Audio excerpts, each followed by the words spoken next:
Okay. Call the recommending meeting to order. Today's date is January 4th, 2011. Are we in compliance with the open meeting law? Yes, we are.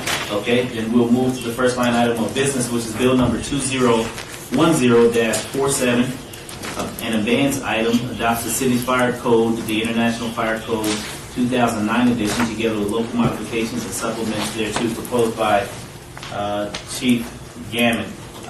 Prior to moving to this item, I would like to inform everyone that all bills moved from today will be on the...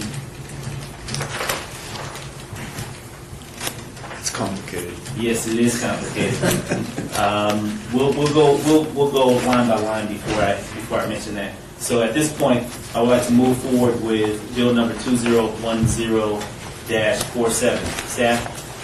Yes, committee members, as you recall, last meeting there were some concerns raised by the Nevada Resort Association and others about some of the provisions of our supplemental document for the fire code.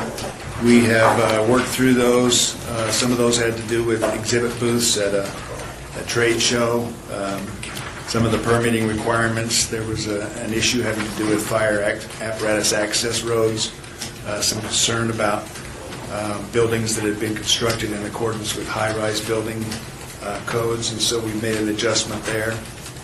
A concern about alarm enunciators, we've added some clarifying language there. Some concern with automatic sprinkler systems and also fireworks shows.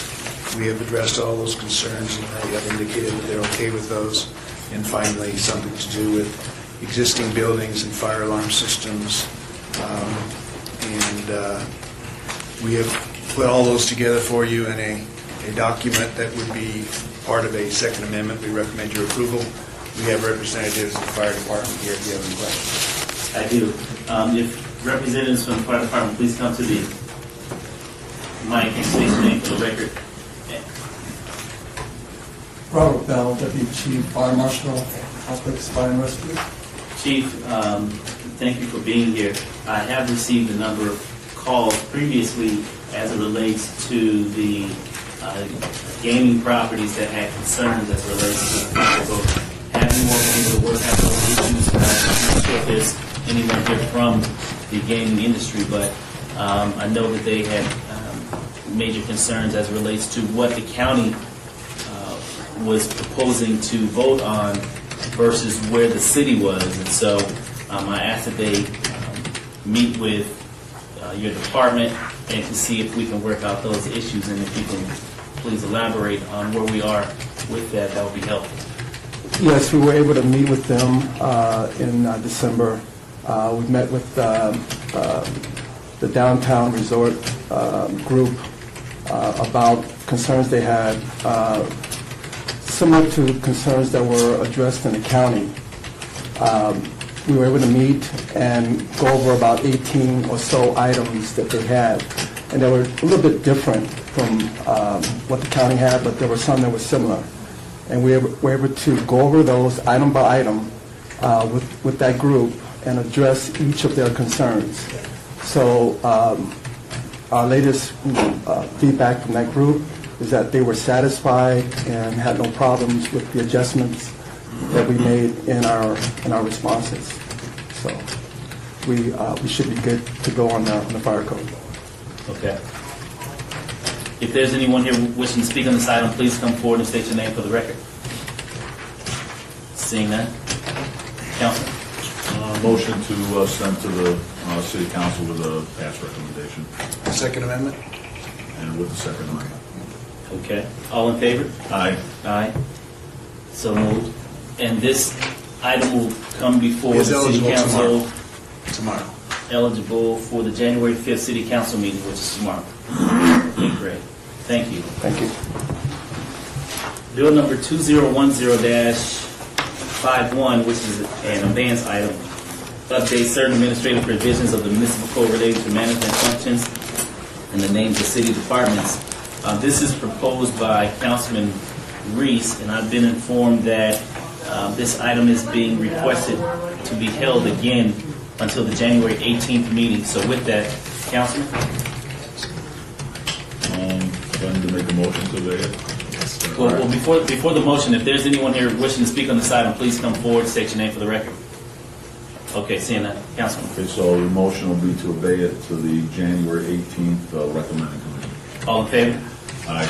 Aye, so moved. Bill number 2010-52 amends the city's regulations pertaining to alcoholic beverages to establish a liquor manufacturer license category sponsored by none other than the greatest mayor in the universe, Mayor Goodman. Staff? Good morning, Councilman. And I must say for the record that I'm not surprised that he's the sponsor. Carol Meyer, City of Las Vegas Finance and Business Services. This ordinance creates a new licensing category to allow a liquor manufacturer to operate in the City of Las Vegas. Currently, based upon our ordinance and the way the state law is written, we don't have a category to fit this type of business activity. Any questions about this, or? We just What think can it's you- a what can you great tell us about opportunity. Well, we've been approached by several different potential customers over the past year and a half that want to start distilleries in the City of Las Vegas. And we're excited to be able to offer this new category, and we're hoping to see some changes at the state level because we've got a couple of representatives here. They can attest to the difficulties with any type of license like this at the state level as well. What does a distillery entail? What they're going to fit into at the state level is being a rectifier or an importer. The difficulty is they want to make their own spirits. They want to distill their own spirits. They cannot sell it at that location. They can only sell through licensed wholesalers within the state of Nevada. So, but they're still excited to have this opportunity to be the first in Las Vegas. We know about two that are in Clark County. One is in North Las Vegas and one is in the city of Henderson. They do not have a correct license category for them, so they're both still pending from what I've been told. Are the two that are in North Las Vegas and in Clark County, are they operating?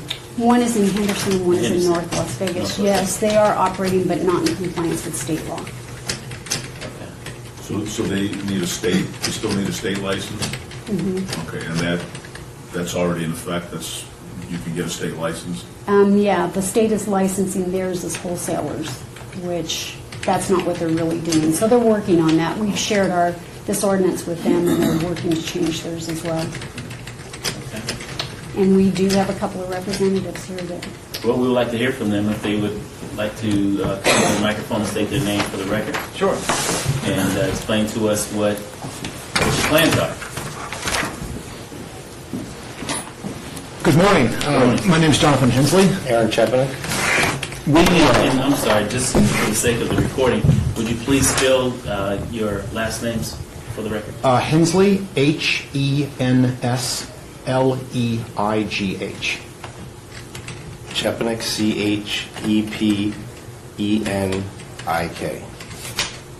Okay, great. Thank you. Aaron. Aaron and I started doing business in the city about 4 years ago when we took advantage of the city's, we thought, very wise move in opening up the new entertainment district east of Las Vegas Boulevard on Fremont. We co-own the Griffin bar, and it's been a huge success for us and for the city. That entire eastern section of Fremont is now a totally different environment, as I'm sure you're all well aware. And it's been very gratifying to us to be part of it. Absolutely. And it's a whole new area of the downtown. And we plan to continue as a sort of where the rubber meets the road in the entertainment district. We plan other businesses down there. We thought we are I'm in the entertainment business. I'm a motion picture writer and director. And Aaron also owns bars in Los Angeles. So the alcohol business a responsible alcohol business, has been very good to us. We know it inside and out, and we thought we would expand our business by actually going into the actual manufacturing of spirits. So to either open a brewery or a distillery or both. So when we first contemplated where to go, we looked at all the tax considerations and overall business climate considerations of the Los Angeles area, state of California, those offered by the state of Nevada, and particularly the city of Las Vegas. And the city of Las Vegas and state of Nevada were overwhelmingly more advantageous to us than the state of California. And in light of that, we wanted to leap in and initiate this here in the city of Las Vegas, where we've already had success. So what we plan is a major manufacturing facility of spirits here in the city of Las Vegas. We will obviously start small, but we are ambitious, and we plan to actually be a major employer in the city, providing it goes well, and which again would be a wonderful thing for us and for the city itself. So we went about looking for places to do this, and we had a zoning issue immediately, but Aaron can speak more about the site that we've chosen. Yeah, well, it's over at 418 West Mesquite, and just that we needed a heavy manufacturing zoning, and most of the spaces were too large for us. We finally found a space that was right size, was in the city limits, which was important to us because everyone that we've dealt with in this city, as far as the Office of Business Development and Licensing, has made everything so easy. So, What is the square footage you're looking at? it's 3,700. We're going to start off with 1 still and 5 fermenters, because it takes 5 days to ferment to 8% alcohol, and then you take the contents of the fermenter and stick it in the still and distill it to about 155 proof is what most whiskey by definition cannot be distilled above 160 proof, because you start losing the character of the grain that you use to make the product. So what kind of alcohol, what are you making? We're gonna start with vodka. We're going to start with vodka. We actually, this is our, We're trying to do everything Nevada specific. our vodka is called, we'll please, Aaron. Yeah, our vodka, the vodka's going to be called Silver Dollar vodka, and we got the trademark, and we're using the Morgan Silver Dollar, which was created because of the Comstock load. The Comstock load, which was of course, responsible for Carson City, and they found so much silver in Carson City, as I'm sure you all well know, that the United States Treasury had to build their own mint, at Carson City. So we thought that Silver Dollar, with the famous Morgan Silver Dollar, and calling it Silver Dollar vodka. This is an acrylic bottle. We've contracted the largest and most prestigious bottler and bottling manufacturing company in the country to do this. This is solid acrylic, so it gives a very good indication of what a bottle filled with liquor will look like with the Silver Dollar, the coin. And then the embossing is Desert Sage, which is the state This flower. isn't vodka inside this bottle. Yes. No, that's not, no. But you can take a look at it, sure, please. And that actually, we put that's real silver. That's a real Morgan Silver Dollar there that we put in there. It still needs a label, of course, but the glass manufacturing takes the longest, so we had to get that done first. So when are you going to start making single malt scotch? Well, we plan to, actually. We plan to. Are you really? Yeah, absolutely. We have a mat. One of the things we ordered, bourbons and whiskeys, usually when you distill them with the grain still inside your wort, and single malts, you strain it out. So we got a mass strainer so we can make single malts. So Carol, under this license, what can they specifically do? They can manufacture the liquor, and then what? Manufacture, bottle, and then sell. But they have to sell through a wholesaler. Okay. And they're not limited to just one type of spirit. We created it broad enough that they can any alcoholic beverage they want to manufacture and bottle. Can they sell it at the site they make it? No. Not until there's a change at the state law. Okay, they have to- it's all. And we never intend to do that. Yes. We will be, just think of us as Jim Beam or Jack Daniels on a much smaller scale to start, hopefully, maybe in the future, but we are, in fact, there is a staunch prohibition against individuals owning retail alcohol establishments like the Griffin, like the bars we have, and a manufacturing facility like a distillery. In this state. In this state. Because normally it's not a problem because of the three-tier system, where you have to sell, you can't physically sell from your distillery to your bar, which is fine with us because we want to be able to own both. So because of the three-tier system, you have to sell from the manufacturing to a wholesaler and then to retail. Okay. Which is fine because And to have total transparency, we started out being advised by the city, and I am in the process of conveying my 1/2 interest in the bar to Aaron. and then I can only have 1.99% of the distillery. Of the distillery. Until the statute changes. What we did when they came to us is we got a representative from the state that deals with this, and he came and met with us, and we all sat at the table and said, how can we make this work? Well, I'm glad to hear you say that it's been, easy working with the city and, cooperating. I mean, I think this is great. I mean, we're creating new industries and new jobs and diversifying the economy a little bit, so I think it's great. It's been a fantastic environment to do business with. Absolutely. There are no qualifications in that statement, seriously. It's been a great ride.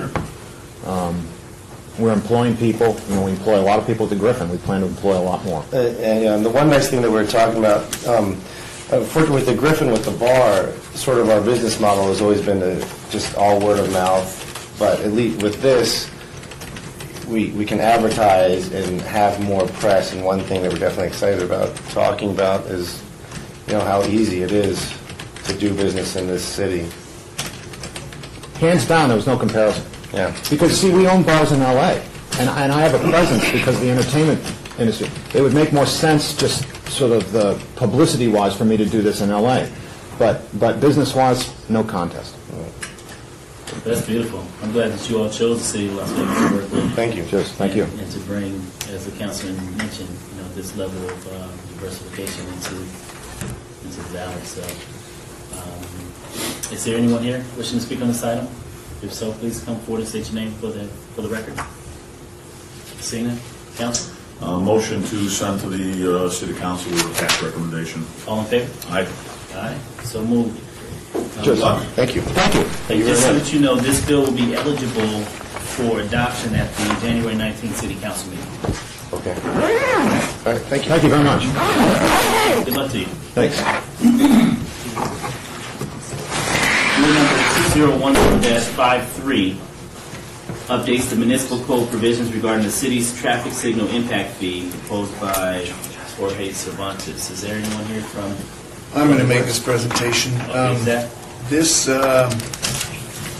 state law on the subject of impact fees requires any local government that has an impact fee program to make a periodic review and update the land use assumptions and the capital improvement plan.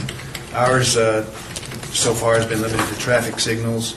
It's been around for several years. It's time for us to review and update, so that has gone through a committee process, which is required, and then, as was heard by you at a public hearing, your city council meeting last meeting, I believe,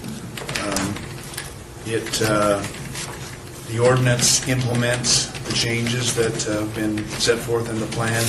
In particular, by reason of state law, we have to change the way we use the fees. It used to be that you could have the entire jurisdiction as your single zone, and now the state law requires that there be more than one zone citywide, so this ordinance divides it up into 3 zones where the money that is generated from each zone is spent there. Attached to the ordinance is an impact fee schedule that represents the new fees that will be charged for development that represent and reflect the review that was done by the committee and the city council. We recommend approval. Okay. Anyone here wishing to speak on this item, please come forward. Seeing none, Councilman? Motion to send to the city council with a pass recommendation. All in favor? Aye. Aye. Ayes have it, so moved. And this bill will be eligible for adoption at the January 19th City Council meeting as well. Okay? Bill number 2010-54 establishes the means of allowing the use of auto sales showroom in certain commercial and industrial zone districts, sponsored by Councilman Steve Wilson. Staff? In fact, with the planning department, what we're proposing to do is to have a totally enclosed auto showroom as a new use to our use table. One of the local examples of this would be the Ferrari showroom that's currently located at the Wynn, where essentially they have a showroom for the vehicles, but there's no associated outdoor storage of vehicles, nor are there any repair bays there at the location. We had first added this use to the Arts District, I believe, back in 2007 or 2008 for a proposed use that was going to go into the Soho Lofts. Unfortunately, they weren't able to go through with that, but we have had the request in other districts, so what we're requesting to do is to expand that use to the C2, CM, and M zoning districts by right. Okay. Anyone wishing to speak on this item, please come forward and state your name for the record. Seeing none, Councilman? So if I understand it correctly, there will not be outside storage or auto repair under this use? That is correct. It is totally an interior retail operation. All right, motion to send to the city council with a pass recommendation. All in favor? Aye. Ayes have it. And this bill will be eligible for adoption at the January 19th City Council meeting as well. Bill number 2010-54 eliminates the annual sewer service rate increase, otherwise effective in 2011, provides a mechanism by which the city may forego future annual increase, clarifies the owners and residential premises are responsible for sewer services user charges whether or not the premises are occupied, and repeals the sewer service surcharge and regional sewer connection charge pertaining to the Clean Water Coalition and the Regional System Conveyance and Operations Program, sponsored by Stephen D. Ross. Staff? Councilman, for the record, Mark Vincent, Chief Financial Officer. I think I heard you read into the record Bill 54. It's actually 55. I don't know if anyone else caught that, but anyway. Well, bill number 2010-55. Thank you for the clarification. This bill does several things. You may recall that we, many years ago, we established a 5-year average, rolling average CPI adjustment to our sewer rates.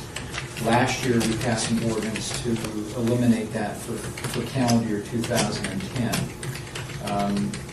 and that required an ordinance. We want to eliminate that increase again for 2011, this current calendar year. And so that's one of the things that this bill does. The other thing this bill does is it gives the authority to the city manager to direct the chief financial officer to eliminate any future annual CPI increases. In other words, they'll happen automatically unless the city manager directs the chief financial officer not to implement it. This will allow us, if the recession continues and the conditions warrant, that will allow us to eliminate future CPI increases without having to do an ordinance change. That's one of the things it does. The other thing it does is it eliminates the definition of Clean Water Coalition, and it eliminates the $7 per year surcharge for the Clean Water Coalition as well, depending on the kind of that organization can be eliminated. It also clarifies the definition of occupant. That's one of the other things it does, which there's been some confusion there. But that's essentially what the bill does. If you have any other questions, we're happy to answer. I didn't mention, but I think this year's 5-year rolling average would be about 2.7% increase on roughly a $235 annual residential ERE rate. Okay. Anyone here wishing to speak on this item? If so, please come forward, state your name for the record. Seeing none, Councilman? Motion to send to the city council with a pass recommendation. Okay, and all in favor? Aye. Ayes have it. This bill will be eligible for adoption at the January 19th City Council meeting as well. It's the top one on this one, sorry.